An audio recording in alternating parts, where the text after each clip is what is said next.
नमस्कार, मैं हूं नंदिता। ब्रेक के बाद स्वागत है आपका हमारे इनसाइड झारखंड न्यूज के बुलेटिन में। तो चलिए खबरों की शुरुआत करते हैं राजधानी रांची से।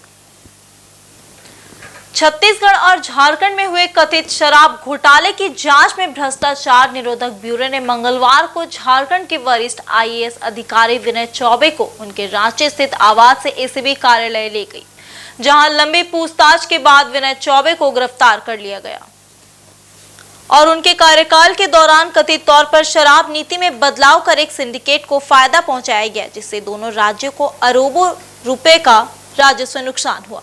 इस घोटाले में रायपुर में सक्रिय एक सिंडिकेट पर नकली होलोग्राम का उपयोग कर झारखंड में शराब की अवैध आपूर्ति करने और करोड़ों रुपए की हेराफेरी का आरोप है। 2019 से लेकर 2022 के बीच हुए इस घोटाले में छत्तीसगढ़ के पूर्व आईएएस अधिकारी अनिल टुटेजा, कारोबारी अनवर ढेपर और एपी त्रिपाठी सहित कई लोग आरोपी बनाए गए हैं। जांच में झारखंड के आईएएस विनय चौबे का नाम भी सामने आया है, जिन पर शराब नीति में बदलाव के जरिए सिंडिकेट को लाभ पहुंचाने का आरोप है। रांची के अरगोड़ा थाना क्षेत्र निवासी विकास सिंह के बयान के आधार पर आर्थिक अपराध शाखा ने इस मामले की जांच शुरू की थी। विकास सिंह ने आरोप लगाया कि अनिल टुटेजा, अनवर ढेपर, अरुणपति त्रिपाठी और अन्य ने मिलकर शराब घोटाला किया, जिससे छत्तीसगढ़ सरकार को अरबों रुपए का नुकसान हुआ है। उनका दावा है कि झारखंड में शराब नीति में बदलाव भी इसी सिंडिकेट के इशारे पर किया गया। इससे पहले अप्रैल 2023 में विनय चौबे और कर्ण सत्यार्थी ने प्रवर्तन निदेशालय ईडी के रायपुर कार्यालय में इस मामले में अपना बयान दर्ज कराया था। एसीबी की मौजूदा कार्रवाई से जांच में नई गति आने की उम्मीद है।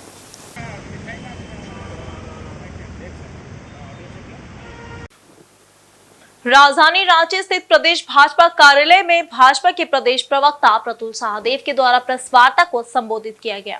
इस प्रेस वार्ता के माध्यम से प्रदेश प्रवक्ता प्रतुल सहदेव ने सरना धर्म कोड के विषय पर कांग्रेस पार्टी के हितैषी बनने के विषय पर कड़ा प्रहार करते हुए विभिन्न बिंदुओं को रखते हुए राजनीतिक प्रतिक्रिया व्यक्त की है। वहीं प्रदेश प्रवक्ता ने कहा कि झारखंड मुक्ति मोर्चा को यदि सरना धर्म कोड के विषय पर हक नहीं मिलने की बात आ रही है तो सर्वप्रथम झारखंड मुक्ति मोर्चा को कांग्रेस ऑफिस के समक्ष धरना देना चाहिए। प्रदेश प्रवक्ता प्रतुल ने संवाददाता सम्मेलन में 11 फरवरी 2014 का एक पत्र दिखाते हुए कहा कि तत्कालीन आदिवासी कल्याण मंत्री वी चंद्रदेव ने एक पत्र के माध्यम से कहा कि सरना धर्म कोड की मांग अव्यवहारिक है। कांग्रेस ने 11 फरवरी 2014 को आधिकारिक रूप से पत्र के माध्यम से सरना धर्म कोड को रिजेक्ट किया था। हेमरम जी हैं जो महिला मोर्चा के मीडिया सेल से जुड़ी हुई हैं। मित्रों, आज हम लोग बहुत एक महत्वपूर्ण विषय पर प्रेस वार्ता करने के लिए उपस्थित हुए हैं। मैं आपको बताता हूं कि कांग्रेस का घेराव क्यों करना चाहिए और कांग्रेस इस मुद्दे पे क्यों एक्सपोज्ड है। मैं आपको एक पत्र दिखा रहा हूं 11 फरवरी 2014 का। ये बहुत ही महत्वपूर्ण पत्र है।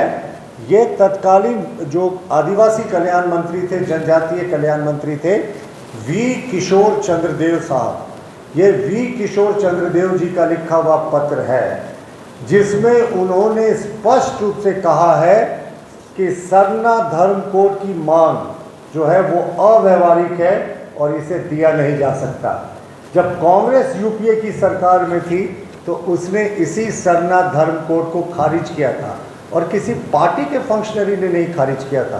कांग्रेस के तत्कालीन आदिवासी जनजातीय कल्याण मंत्री वी किशोर चंद्रदेव साहब ने लिखित उत्तर में सुदर्शन भगत माननीय सांसद को कहा था ये अव्यवहारिक है। वो यही नहीं रुके थे, उन्होंने कहा था कि अगर सरना धर्म कोड जैसे मांग को हम मानेंगे तो इसके ऐसे हजारों जो है वो मांग और जगह उठ जाएंगे, इसीलिए इसको देना अव्यवहारिक है, अव्यवहारिक, अनप्रैक्टिकल, ऐसे शब्दों का उन्होंने प्रयोग किया।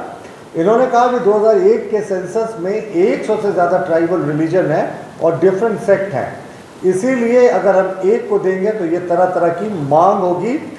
Separate code to any sect belief और ट्राइबल रिलीजन में generate similar demands from hundreds of other religion and is thus to be registered. इन्होंने कहा कि अगर हम ये डिमांड को मांगेंगे तो दूसरे भी ऐसे जो हैं वो इस तरह की मांग को करेंगे, इसलिए इसको रजिस्टर करना चाहिए, इसको विरोध करना चाहिए। यानी कांग्रेस ने सरना धर्म कोड की मांग को आधिकारिक रूप से 11 फरवरी 2014 की तिथि को रिजेक्ट किया था। उन्होंने ये भी कहा कि मिनिस्ट्री ऑफ ट्राइबल अफेयर्स जो डॉक्यूमेंटेशन किया इन्होंने रिलीजियस प्रैक्टिसेस का अलग अलग ट्राइब्स का, जो उसमें ये जो स्टडीज़ हैं वो ज़्यादा ऑथेंटिक हैं और सरना धर्म को देना किसी भी सूरत में व्यवहारिक नहीं है। तो सबसे पहले तो कांग्रेस को जवाब देना चाहिए कि जो उनके जो तत्कालीन आदिवासी कल्याण मंत्री थे, उन्होंने एक ऑफिशियल डॉक्यूमेंट से जो मैंने आपको दिखाया है 2 पन्ने के इस लेटर से क्यों रिजेक्ट किया था सरना धर्म कोड को। आज कांग्रेस जो है वो मगरमच्छ के आंसू बहा रही है कि सरना धर्म कोड चाहिए, सरना धर्म कोड चाहिए। पहले एक बार कांग्रेस को राष्ट्र से माफ़ी मांगनी चाहिए कि जो उस समय आदिवासियों की डिमांड थी सरना धर्म कोड को। ऑफिशियली यूपीए की सरकार थी 10 वर्षों तक और लिखित रूप से उन्होंने कहा था कि सरना धर्म कोड को रिजेक्ट करते हैं। और जो झारखंड मुक्ति मोर्चा आज कह रही है कि हम धरना देंगे, तो हम फिर से दोहराते हैं अपनी बात को, धरना दीजिए ना साहब, कांग्रेस ऑफिस का घेराव कीजिए। जो उनके तत्कालीन आदिवासी कल्याण मंत्री ने, सरकार ने रिजेक्ट कर दिया था सरना धर्म कोड की मांग को। जब विधानसभा में पेश हुआ था तो भारतीय जनता पार्टी के विधायकों ने इसका विरोध नहीं किया था, लेकिन कहा था कि जिन्होंने धर्मांतरण कर लिया है उसको इस सूची से बाहर किया जाए। अमृत भारत योजना के तहत देश भर में 103 रेलवे स्टेशन को अपग्रेड किया जा रहा है। इसी के तहत रांची रेल मंडल के गोविंदपुर रेलवे स्टेशन का अपग्रेडेशन का काम पूरा हो चुका है, जिसका प्रधानमंत्री नरेंद्र मोदी 22 मई को वर्चुअली उद्घाटन करेंगे। इसकी तैयारी को लेकर आज रांची रेल मंडल की वरीय वाणिज्य प्रबंधक सूची सिंह ने गोविंदपुर में मीडिया को जानकारी दी कि अमृत भारत योजना के तहत झारखंड में 15 स्टेशनों में अपग्रेडेशन का काम किया जा रहा है। इसमें सबसे पहले गोविंदपुर स्टेशन का उद्घाटन 22 मई सुबह 9:30 बजे प्रधानमंत्री के हाथों वर्चुअल तरीके से किया जाएगा। वहीं इस उद्घाटन समारोह में राज्य के राज्यपाल संतोष गंगवार, मुख्यमंत्री हेमंत सोरेन के अलावा स्थानीय सांसद एवं विधायक को आमंत्रित किया गया है। वहीं मंडल की वरीय वाणिज्य प्रबंधक जनसंपर्क पदाधिकारी सूची सिंह ने जानकारी दी कि गोविंदपुर के इस स्टेशन के अपग्रेडेशन में 6.65 करोड़ रुपए की लागत आई है, जिसके तहत इस रेलवे स्टेशन को लोकल टच देते हुए यात्रियों के लिए कई सुविधाएं दी गई है।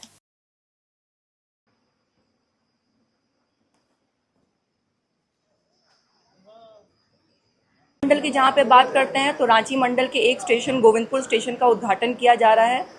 इस उद्घाटन में हम रांची मंडल ने माननीय गवर्नर महोदय, माननीय सीएम महोदय और माननीय एमपी खूटी और यहाँ के एमएलए तोरपा और अन्य डिग्निटरीज को इनवाइट किया गया है, जैसे कि हमारे ZRUCC, DRUCC मेंबर्स इनवाइटेड हैं, स्टेशन कंसल्टेटिव कमेटी के मेंबर्स इनवाइटेड हैं, लोकल सेल्फ हेल्प ग्रुप्स के लोग इनवाइटेड हैं, यहाँ के पंचायत और पंचायत समिति और लोकल सेल्फ गवर्निंग बॉडीज़ के माननीय लोग इनवाइटेड हैं और भी सारे जितने भी लोकल डिग्निटरीज़ हैं वो सब इनवाइटेड हैं।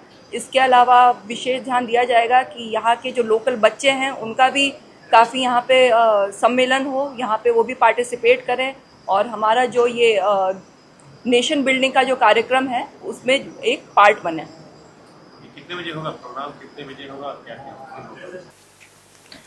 उधर जमशेदपुर के परसुड़ी थाना अंतर्गत हलुदबनी निवासी दीपक कुमार और बागबेड़ा डीबी रोड निवासी अजय कुमार को पुलिस ने हथियार के साथ गिरफ्तार किया है। आरोपियों की निशानदेही पर एक पिस्टल भी बरामद की गई है।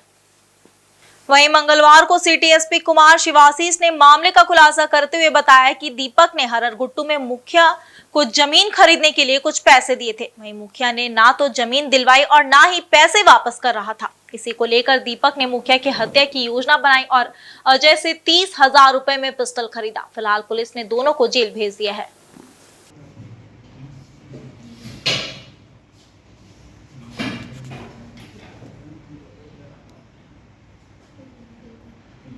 मई को सुबह में एक गुप्त सूचना मिली कि दीपक साहू नाम का एक युवक है जो कि कोचापुरी हलुदबानी में रहता था, परसुड़ी थाना क्षेत्र अंतर्गत, और वहाँ पे उसके मकान पे अवैध एक हथियार मिलने की संभावना थी। तो इसके लिए हमने एक रेड कराया था जिसमें परसुड़ी थाना प्रभारी जिस टीम को लीड कर रहे थे, उसमें हम दीपक साहू के घर पे रेड किए और उसमें हमने पाया कि उसके घर पे एक 7.65 mm का देसी पिस्टल हमें मिला। फिर उसमें जब हम उससे पूछताछ की कि अवैध हथियार का क्या काम था और कहाँ से लाया था, तो उसने बताया कि एक युवक अजय कुमार, ये बागबेड़ा थाना क्षेत्र का रहने वाला था, इससे इसने हथियार खरीदा था 30,000 रुपये में, क्योंकि वहाँ पे हर गुट्टू का मुखिया को ये उसका हत्या करने के लिए प्लान बना रहे थे, जिसमें इस हथियार को यूज़ करने वाले थे, और उसके लिए 30,000 में इसने हथियार को खरीदा था। तो फिर हम अजय कुमार के पास गए और अजय कुमार से जब हमें पूछताछ की तो उसने भी स्वीकार किया ये बात कि 30,000 रुपीज़ में उसने हथियार को दिया था, और उसे भी इस घटना की सूचना थी कि अगले कुछ दिनों में वो उस मुखिया की हत्या करने वाला था। इन लोग का विवाद की ज़मीन से रिलेटेड मैटर में था, और बट पुलिस ने त्वरित कार्रवाई करते हुए हथियार भी सीज कर लिया। और ये जो दो युवक हैं, दीपक साहू उर्फ दीपक कुमार लोहार उर्फ भगना, 26 वर्ष का है, परसोडी का रहने वाला है, और अजय कुमार 19 वर्ष का युवक है जो बागबेड़ा का रहने वाला है। इसको गिरफ्तार भी, इन दोनों को गिरफ्तार किया। अजय कुमार का आपराधिक इतिहास है, एक आर्म्स एक्ट का केस है और एक अटेम्प्ट टू मर्डर का केस है, और दीपक साहू का ऐसा कोई केस है। दीपक सर, उससे पहले भी हथियार कैसे है? दीपक साहू, जैसा मैंने बताया, दीपक साहू ने हथियार नहीं भेजा था, अजय कुमार ने दीपक साहू को 30,000 का हथियार दिया था। इसके अलावा इसके ऊपर और कोई केस नहीं है, तो ओवरऑल इंटेरोगेशन होगा और पुलिस कस्टडी में लेके जब हम डिटेल्ड इंक्वायरी और करेंगे तो उसमें और क्लैरिटी आ जाएगी। वहीं जमशेदपुर प्रखंड कार्यालय में आयोजित सामान्य प्रशासन समिति की मासिक बैठक में कई विभागों के अधिकारियों की लगातार अनुपस्थिति पर प्रखंड प्रमुख ने कड़ी नाराजगी जाहिर की है। इस सिलसिले में उन्होंने उपायुक्त को पत्र लिखकर आवश्यक कार्रवाई की मांग की है।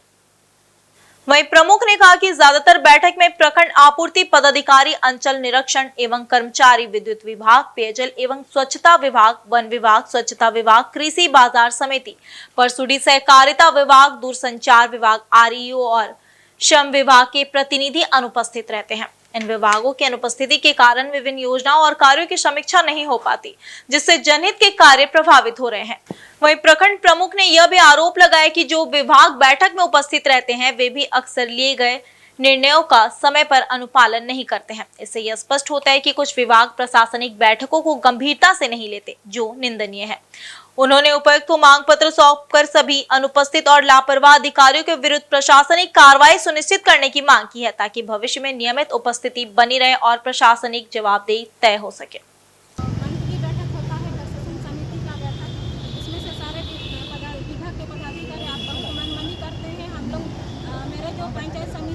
आज हम लोग जमशेदपुर प्रखंड से आए हुए हैं, सभी पंचायत समिति आए हुए हैं और हम लोग डीसी से ज्ञापन सौंपने आए थे विभागीय के संबंध में।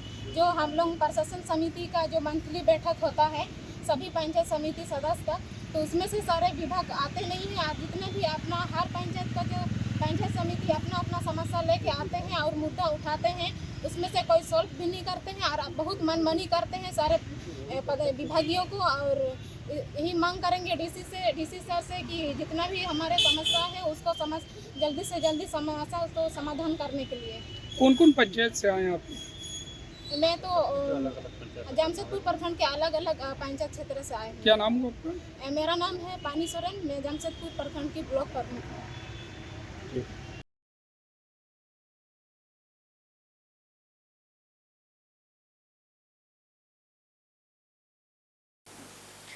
वहीं जमशेदपुर के गोविंदपुर थाना अंतर्गत न्यू रोड में सोमवार की शाम एक सड़क हादसे में बाइक सवार 3 युवक गंभीर रूप से घायल हो गए, जिनका टाटा मोटर्स अस्पताल में इलाज चल रहा है। वहीं मिली जानकारी के अनुसार एक मोटरसाइकिल पर सवार होकर आदित्य कुमार सिंह, आदित्य ठाकुर और सुमित तीनों दोस्त घर से निकले थे। बताया जाता है कि सोमवार को आदित्य कुमार सिंह का जन्मदिन था। सुमित और आदित्य ठाकुर आदित्य सिंह का बर्थडे सेलिब्रेट करने के क्रम में गोविंदपुर न्यू रोड सड़क पर फोटो खींच रहे थे। इसी दौरान बोरिंग गाड़ी की चपेट में तीनों आ गए और गंभीर रूप से घायल हो गए। तीनों को आनन फानन में टाटा मोटर्स अस्पताल लाया गया, जहां चिकित्सकों द्वारा इलाज किया जा रहा है। बताया जाता है कि आदित्य सिंह किसी दुकान में काम करता है, जबकि आदित्य ठाकुर 10वीं का छात्र है। वैसे अस्पताल सूत्रों की माने तो दो की स्थिति नाजुक बनी हुई है। फिलहाल पुलिस को मामले की जानकारी दी गई है।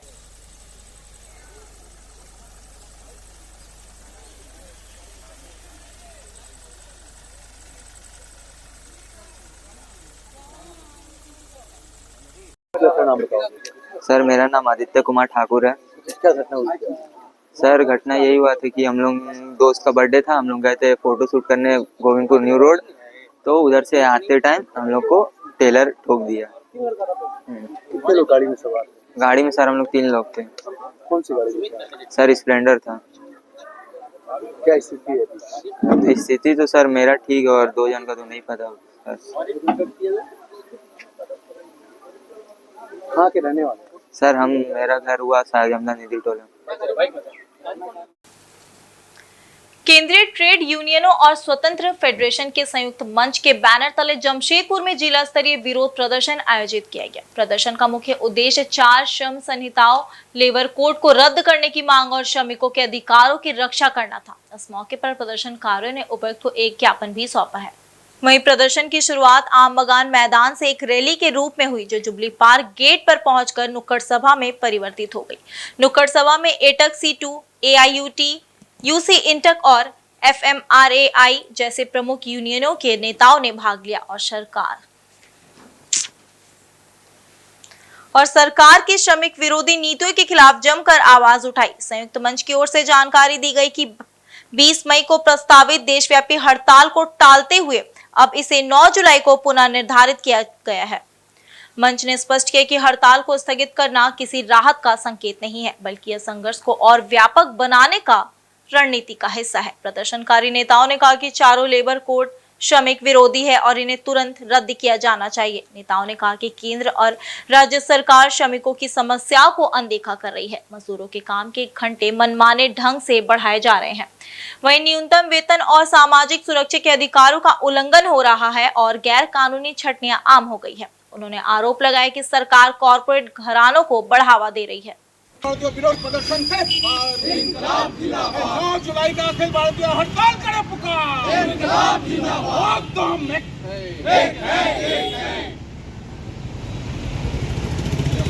भी आज सारे भारत में तमाम ट्रेड यूनियन के संयुक्त मोर्चा के बैनर तले 20 मई को अखिल भारतीय विरोध प्रदर्शन हो रहा है। हम आपको बता दें कि आज का ये विरोध प्रदर्शन, हमारा आज प्रस्तावित हड़ताल जो था, देश के वर्तमान गंभीर परिस्थिति को देखते हुए एक जिम्मेदार देशभक्त नागरिक होने का चलते हमारा संयुक्त ट्रेड यूनियन मोर्चा अभी इस हड़ताल को स्थगित किया। इस हड़ताल को स्थगित करने का मतलब ये नहीं है कि हमारा जो मांग कॉरपोरेट से जो है, केंद्र सरकार से है, कोई उनको राहत या छूट दे रहा है। देश की स्थिति को देखते हुए हमारा हड़ताल 20 मई से पुनर्निर्धारित किया गया 9 जुलाई। और हमारा आम जनता के लिए जो मांग है, खास करके मजदूर वर्ग के लिए 4 लेबर कोड जो कॉरपोरेट के इशारे में बनाया गया, मजदूर को गुलाम बनाने का साजिश रचा गया, इसको हम तुरंत रद्द करने का मांग करते हैं। साथ ही साथ ठेका श्रमिकों, अनियमित workers, gig workers, scheme workers, इनके जो शोषण हो रहे हैं, इनके न्यूनतम मजदूरी और कानूनी सुरक्षा के लिए हमारी मांग है। हम मांग करते हैं कि पुरानी पेंशन योजना को लागू किया जाए। हम मांग करते हैं कि महंगाई बढ़ाने वाला GST, एक्साइज ड्यूटी का लूट सरकार की तरफ से रोका जाए। साथ ही साथ निजीकरण का जो सिलसिला चल रहा है, जल जंगल जमीन खदान औने पौने दाम पे सरकार अपने कॉर्पोरेट दोस्त मित्रों के हाथ में सौंप रहे हैं। इन तमाम चीज़ का विरोध करते हुए सबका लिए रोटी कपड़ा मकान का गारंटी के साथ, देश के संवैधानिक मूल्य के साथ, इनके हमारा जो ढांचा है, फेडरल स्ट्रक्चर है देश का, उसको बरकरार रखने के मांग को लेकर अब तमाम ट्रेड यूनियन हमारे साथ, CITU, AITUC, AIUTUC, कर्मचारी महासंघ, federation of medical and social security, bank, insurance, तमाम लोग हैं। आज विभिन्न स्थलों पर, अपने कर्म स्थलों पर काम हो रहा के दौरान वो विरोध प्रदर्शन करेंगे। और सेंट्रल ट्रेड यूनियन का नेतृत्वकारी साथी आज प्रधानमंत्री के साथ सामने हमारा 18 सूत्री मांग, जिसमें 17 सूत्री मांग नेशनल डिमांड है, और हमारे यहाँ घाटशिला में जो तंबा का संयंत्र खदान बंद पड़ा हुआ है, उसको पुनर्निर्धारित करने के लिए मांगों के साथ हम 18 सूत्री मांग प्रधानमंत्री को सौंपेंगे। अपना परिचय दे दिए। मैं Vishwajeet Dev, general secretary CITU Jharkhand. Jamshedpur के डिमना लेक में सोमवार की शाम नहाने के दौरान डूबे 2 लड़कों के शव मंगलवार को कड़ी मशक्कत के बाद बरामद कर लिए गए। पुलिस ने स्थानीय गोताखोरों की मदद से शवों को पानी से बाहर निकाला। प्राप्त जानकारी के अनुसार सोमवार शाम करीब 6 बजे कुल 6 लड़के डिमना लेक में नहाने के लिए पहुंचे थे। नहाने के दौरान 2 लड़के गहरे पानी में चले गए और डूबने लगे। साथ मौजूद लड़कों ने उन्हें बचाने की पूरी कोशिश की, लेकिन सफलता नहीं मिल सकी। वहीं पटमदा DSP ने बताया कि घटना की जानकारी मिलते ही पुलिस और राहत टीम मौके पर पहुंची थी और सोमवार देर रात तक तलाशी अभियान चलाया गया, लेकिन शवों का कुछ पता नहीं चल पाया। बुधवार को पुनः खोज अभियान शुरू किया गया, जिसमें सिविल डिफेंस टीम और गोताखोरों की मदद से लड़कों के शव पानी से बाहर निकाले गए। पुलिस ने शवों को पोस्टमार्टम के लिए भेज दिया और मामले की जांच जारी है। घटना के बाद लड़कों के परिजनों और स्थानीय लोगों में गहरा शोक व्याप्त है।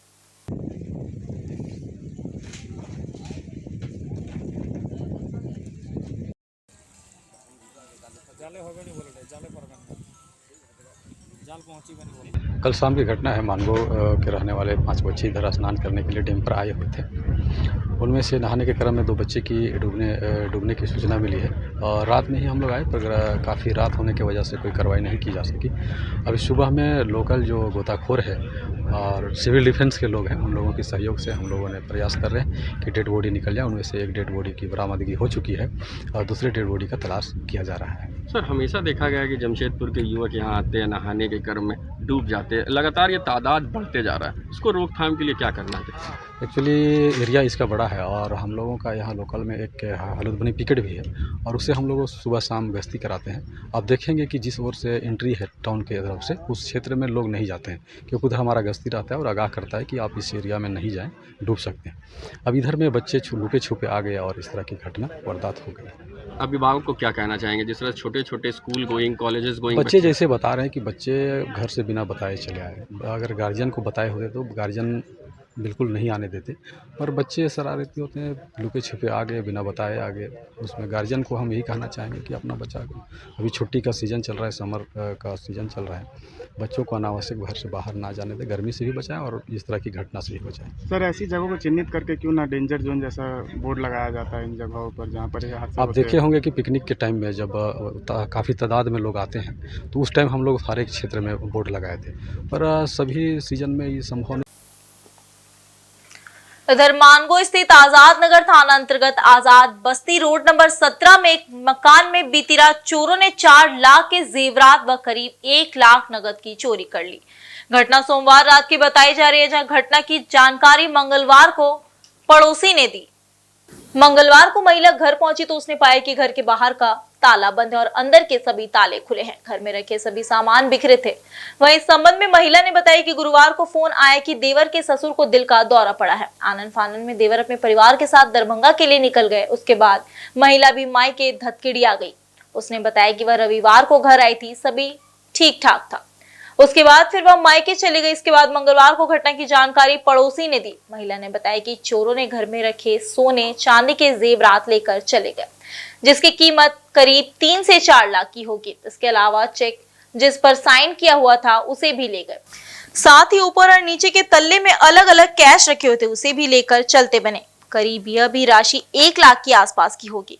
इस मामले में स्थानीय थाना में मामला दर्ज कराया गया है। पुलिस घर पहुंची और मामले की छानबीन में जुट गई है।